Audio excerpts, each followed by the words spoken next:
Bem, eu começo por agradecer o convite que tive da CLEPU e do Instituto Centro de Estudos Europeus, Padre Manuel Antunes. Ok, digo bem. Eu tinha a obrigação de saber melhor, porque, como estou-me a apresentar, fui aluno desse instituto durante 2 anos e nesta apresentação, a minha apresentação, eu vou falar muito à vontade aqui, porque a minha formação em humanistas é muito pouca e nada, ou quase nada, em física nós dizemos que é a mesma coisa.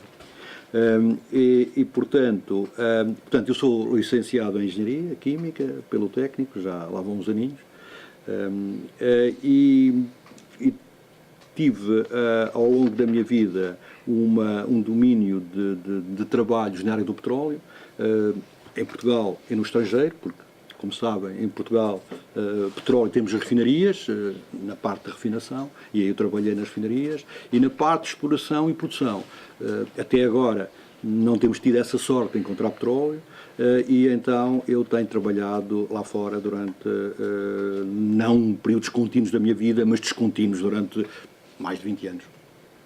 Portanto, o que eu vos vou falar, não pensem que é... estava aqui a ver a gramática do Lindley Sintra, que deve ser uma bíblia para alguns desta casa, mas para mim também o será, não no sentido de que eu utilizo muito, mas devo utilizar cada vez mais, mas é só para dizer que a minha formação nesta área desta casa é nula ou quase nula. E posso dizer que neste momento sou candidato a mestrando desta casa. Vamos lá ver se tenho sorte, porque a decisão vai ser feita num júri que vai reunir em maio deste ano, para ser colega de vocês, e com muito gosto, aqui nesta casa, depois das 6 da tarde.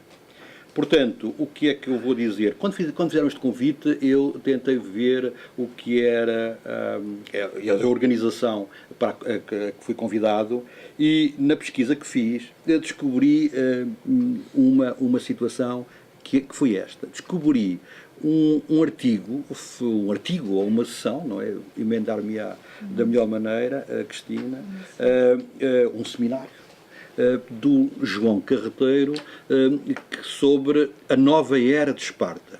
Depois tem aqui um bonequinho, que isso é que me interessou logo, que eu faço assim, e sabem o que é isto? Não é na nova era de Esparta, porque eu não sei o que é que lá está dentro deste.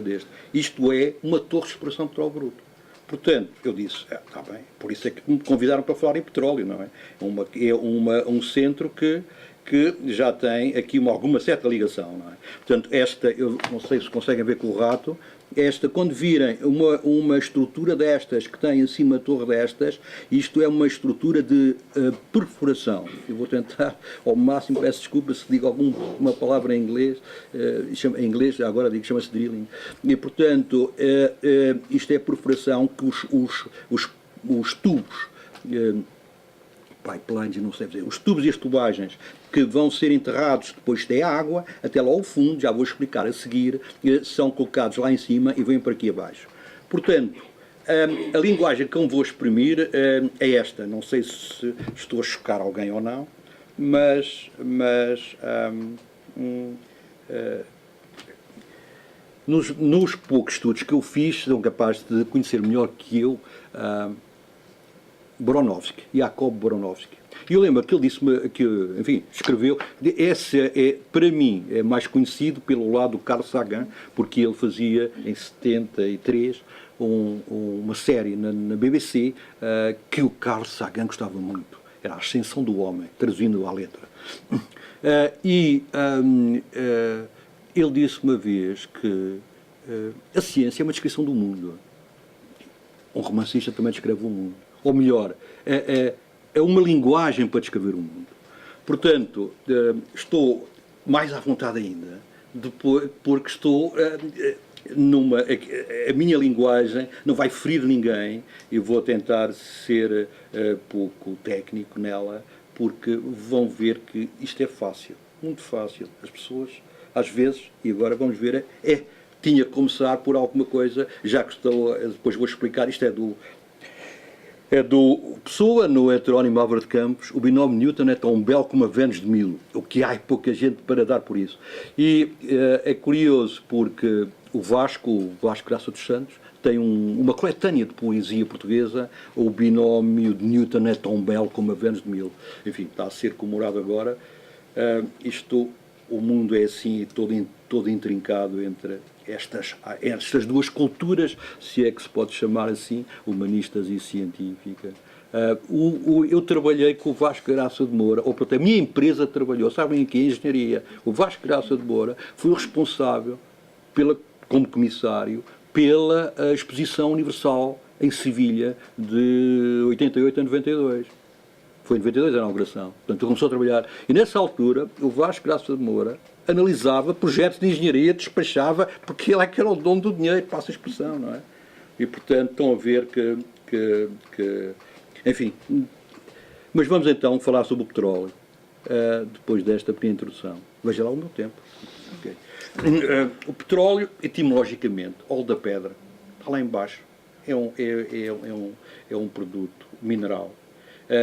A sua formação, sob o ponto de vista de gênese, é biogénica. Curiosamente, 10% dos geólogos, em determinado período histórico, isto é curioso, esta análise, consideravam que a sua formação era abiogénica. Sabem que eram esses? Os geólogos da União Soviética. Um bocadinho. Não sei porquê ainda. Eu não tenho tempo para investigar tudo, mas era muito interessante saber essa situação.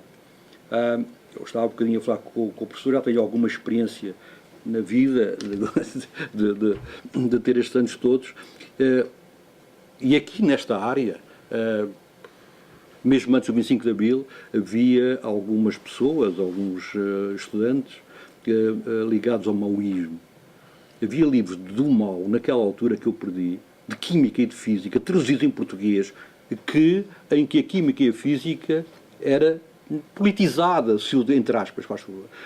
Porque quando se explicava que a reação A reagia com B, tinha um fundamento qualquer de pensamento maoísta. É bastante interessante, eu perdi esses livros. Okay. Bem, mas não posso fugir do tema.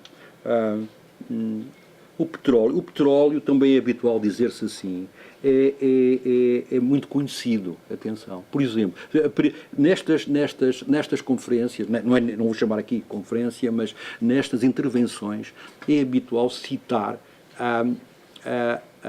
na Bíblia, onde se fala do petróleo. A Bíblia fala do petróleo logo no Gênesis, quando fala do dilúvio e da arca. Não é? Portanto, eu sei, porque é o capítulo 6, versículo 14, em que diz, faz uma arca de madeiras resinosas, de caniços, calafetai-os com betume por dentro e por fora. Estão a ver? Este era o petróleo. É o petróleo que existia naquela altura. Outra, já da Bíblia, para Nabucodonosor, a Babilónia tem grandes citações da utilização do asfalto. Asfalto é uma tradução, porque asfalto não existia. O asfalto só existe depois da destilação do petróleo. A destilação do petróleo não existe destilação nos processos antes do século XVI, praticamente. Existem os alambiques da alquimia, mas não neste tipo de separar produtos e separar cortes, digamos assim, de produtos. Portanto, o que é que aparece nas descrições da Babilónia?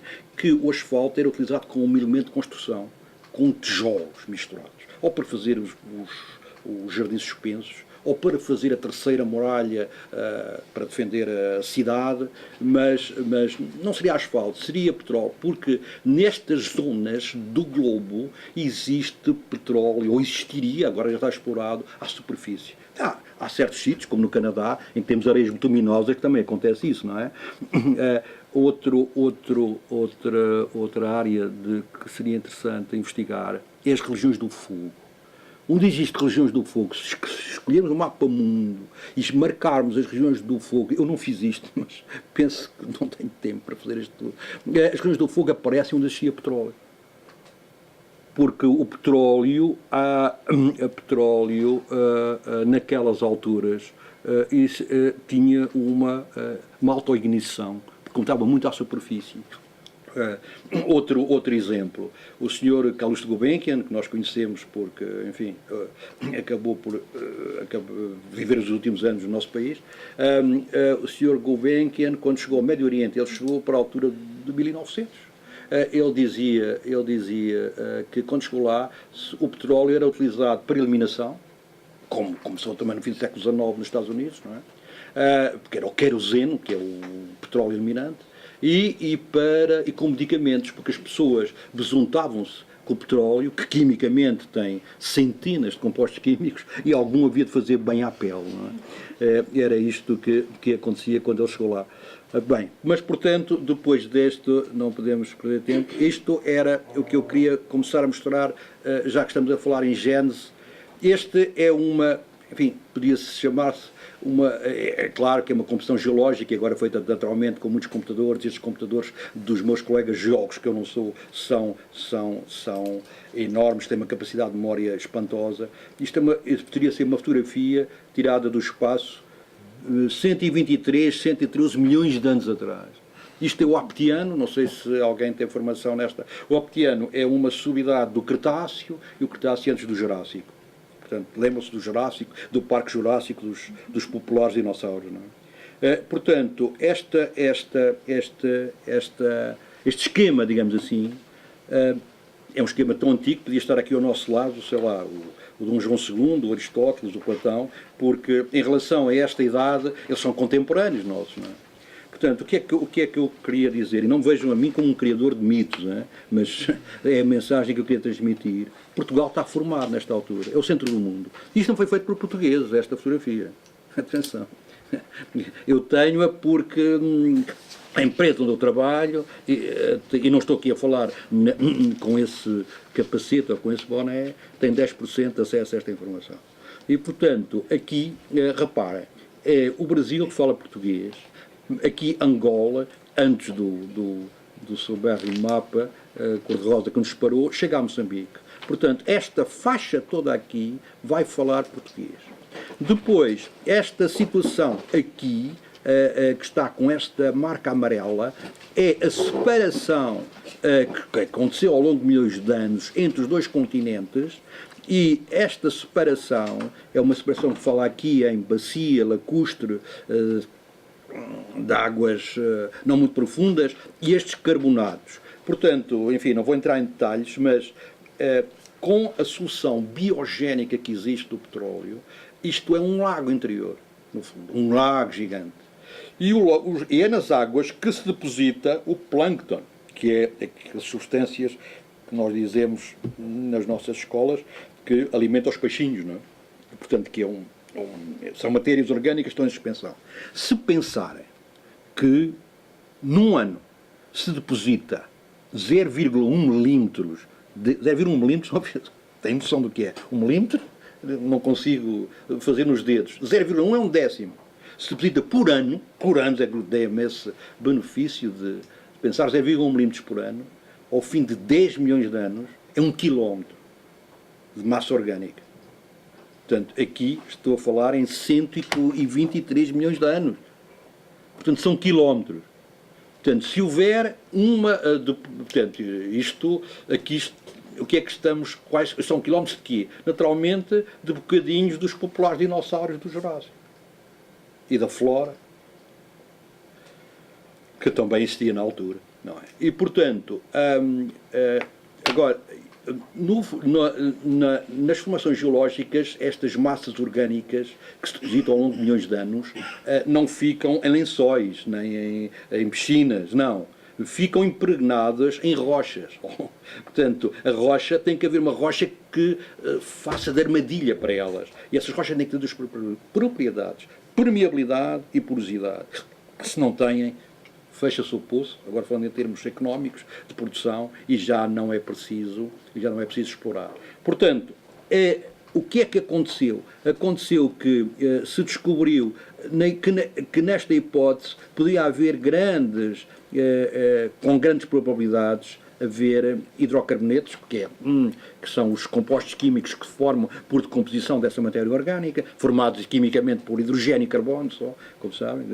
O gás que entra nas nossas casas dos esquentadores praticamente é só hidrogênio e carbono, não é? São moléculas disso. E, portanto, esta região foi uma região em que há grande probabilidade de haver o petróleo bruto. Apresentei ali aquilo, o slide anterior, aquela mancha que fala em português, porque o petróleo tem uma característica geopolítica, não é? Vejam o que é que acontece aqui, esta mancha toda, existe petróleo aqui é a Índia, não é? Que tem uma religião que é islâmica. Este não é meu, é do como é que eu digo, o choque das civilizações, traduzindo, do Huntington, ok? E, portanto, vejam aqui o que há com a ligação entre a religião islâmica e o petróleo. Portanto, a geopolítica tem destas situações. Quer dizer, falando para o nosso país e para estes, costuma-se dizer que um país que não tem petróleo tem um problema. Quando tem petróleo pode ter vários problemas. Se o Iraque e a Líbia não tivessem petróleo, o Saddam era capaz de estar vivo e o Gaddafi também. Portanto, enfim, isso fica para perguntas e respostas. Mas, portanto, é esta mancha que existe aqui e que se põe agora, hoje. Não haverá uma mancha de língua portuguesa para esta área? E é isso que vamos ver. Este gráfico é o gráfico das últimas descobertas no mundo de petróleo e gás. No mundo inteiro, o verde que está aqui é o Brasil. O vermelho é Moçambique. Moçambique teve, há 2, 3 anos para cá, uma das maiores descobertas de gás do mundo. E, portanto, se compararem o verde com o vermelho, quer dizer, a língua portuguesa não está mal. Não está mal aqui. Não. Portanto, agora vamos continuar a ver. Estas são as últimas descobertas desde, enfim, 2010, um bocadinho mais para trás, talvez desde 2000.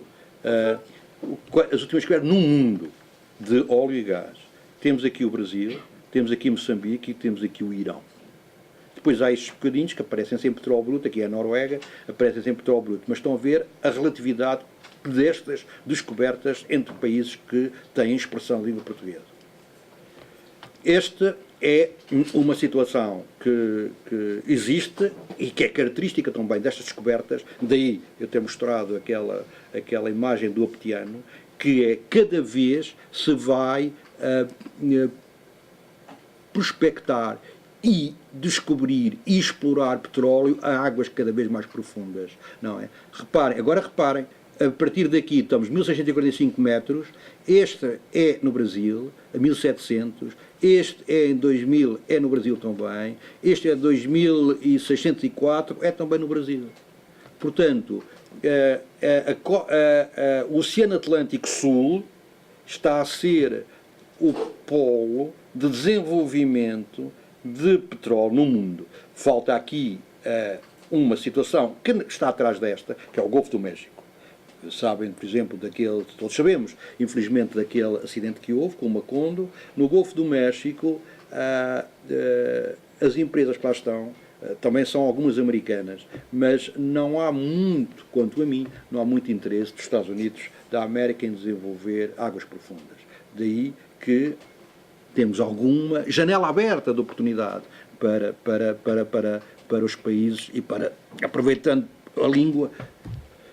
Esta é a exploração do pré-sal. Estava agora aqui há bocadinho a falar. Portanto, o que é a exploração do pré-sal? Reparem, temos aqui o navio, ou a plataforma, temos aqui 2 km de água, depois começa o fundo do mar e aqui aparece o sal.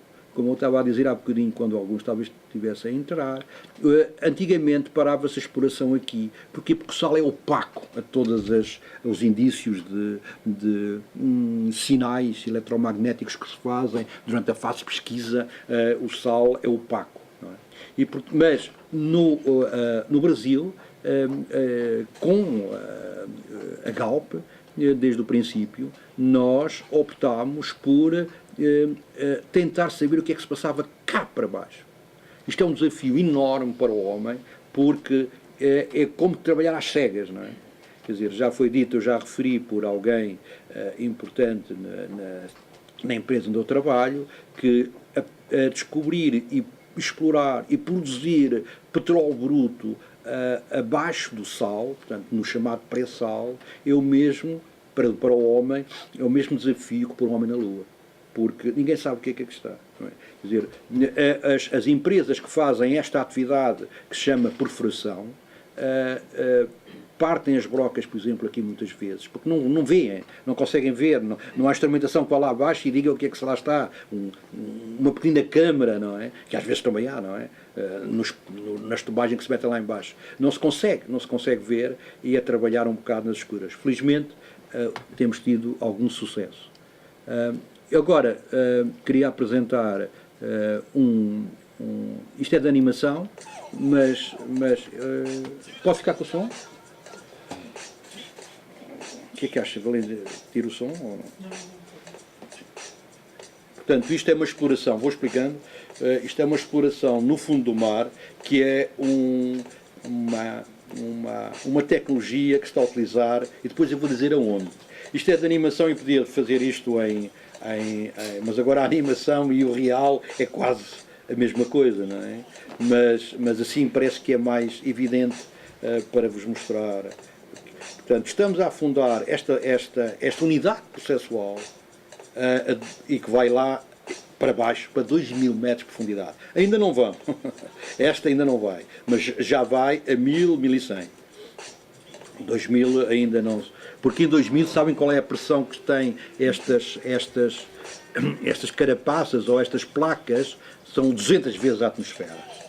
Porque por cada 10 metros de água há uma atmosfera, o peso da água, não é? Os mergulhadores não conseguem ir abaixo de 400 metros e deve ser para pouco. E é em cápsulas e com períodos de extensão. Portanto, estão a ver o que é que já se faz neste momento a 2.000 metros. Não há homens lá embaixo, não podem ir lá. Não? Há estes robozinhos. Não é? Vamos ver. Portanto, isto entrou desalinhado, tem que ser alinhado. Ele vai primeiro solvar um bocadinho e depois vai empurrar até alinhar com aquela guia que ali está. A guia é esta aqui. Esta aqui é a guia. Diga. Isto passa-se junto à tal camada de sal? Ou não, isto é no fundo do mar. É mesmo? Portanto, isto é 2.000 metros de profundidade. Depois da camada de sal, isso está a 3.000. Isso é só uma toalha. É como tirar água aqui nos nossos poços das quintas, não é?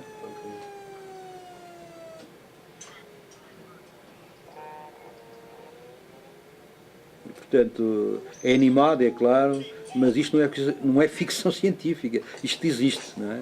Já vou dizer onde é que existe, não é? Existe desde setembro de 2011 em Angola, num campo chamado Paz Flor.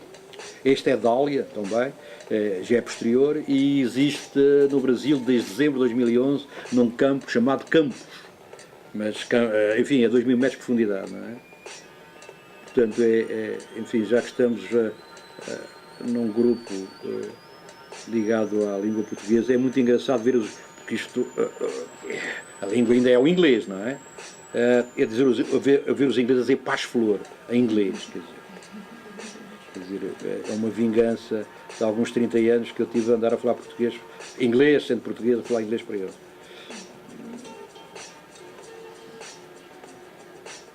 Portanto, alinhou já. Portanto, isto é uma pequenina demonstração, depois podem-se fazer. No fundo, se querem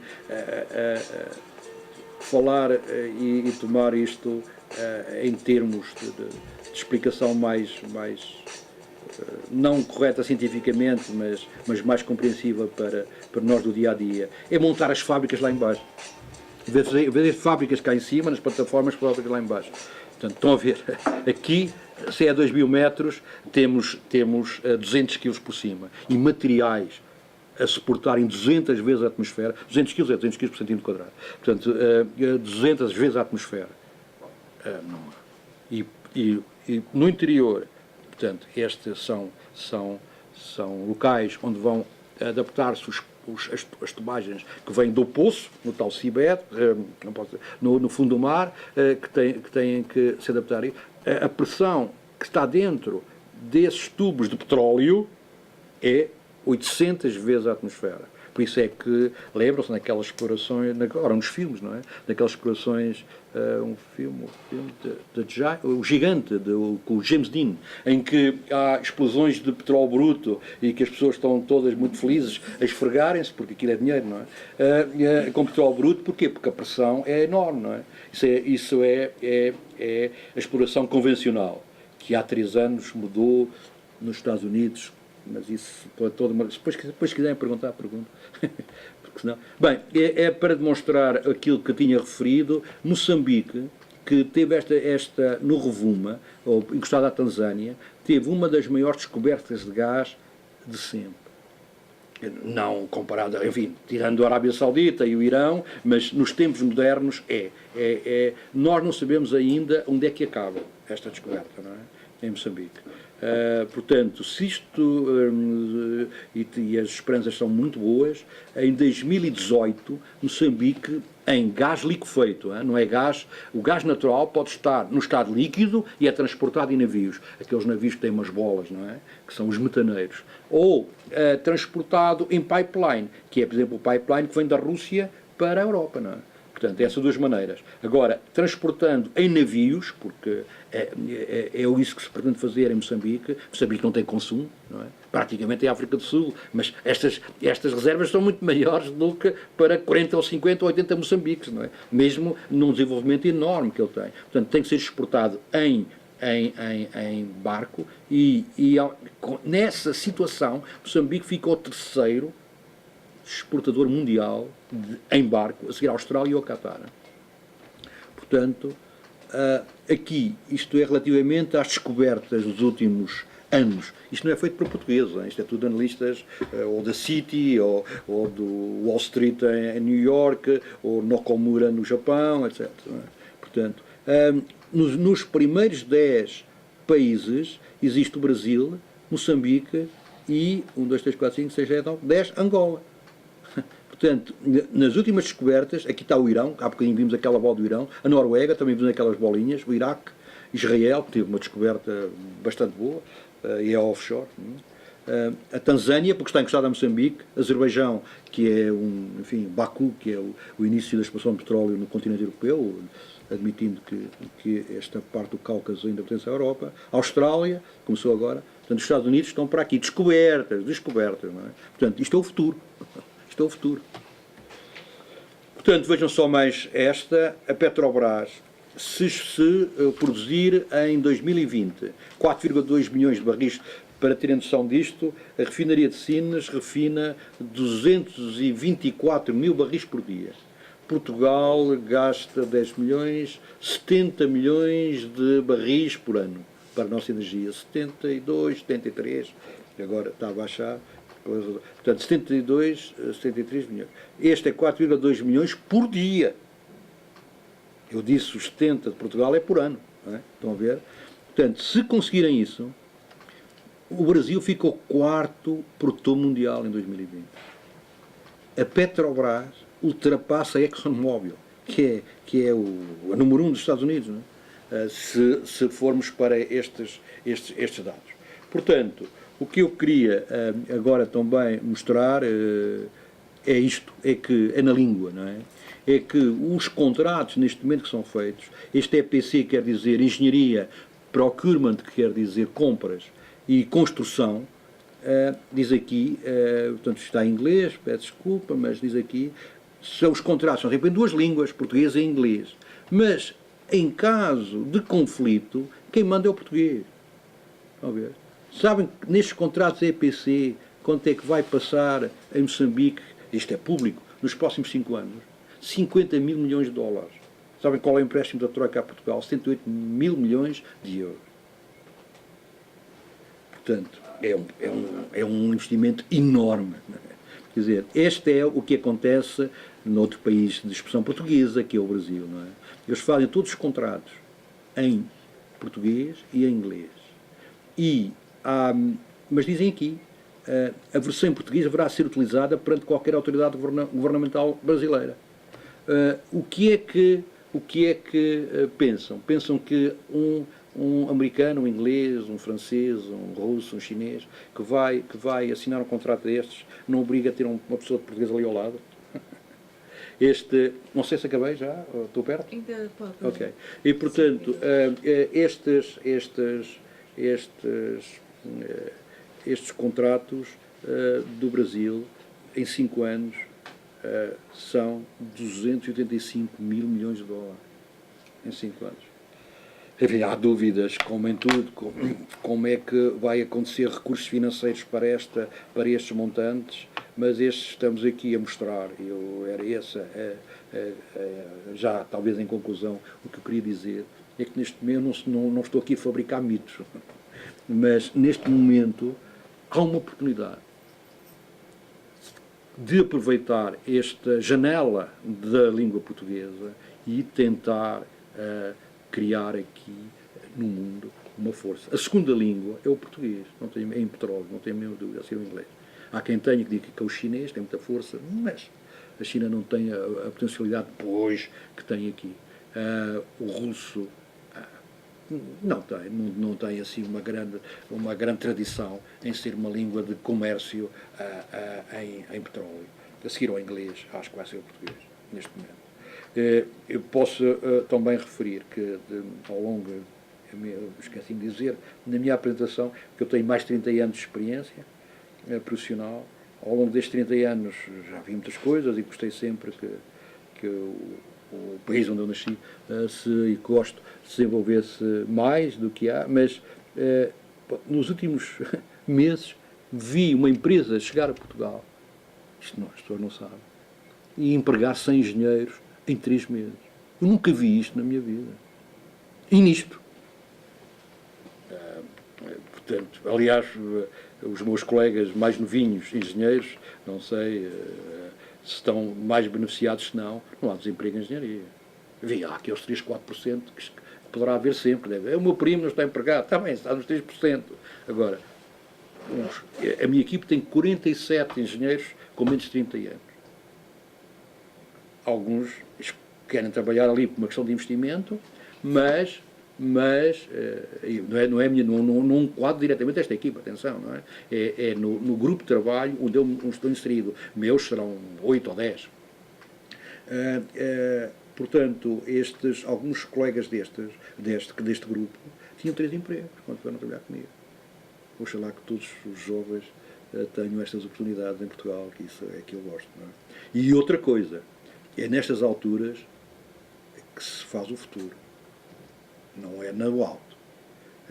Eu, enfim, nesta minha formação, também já tive um pós-graduação, não é? Uma pós-graduação em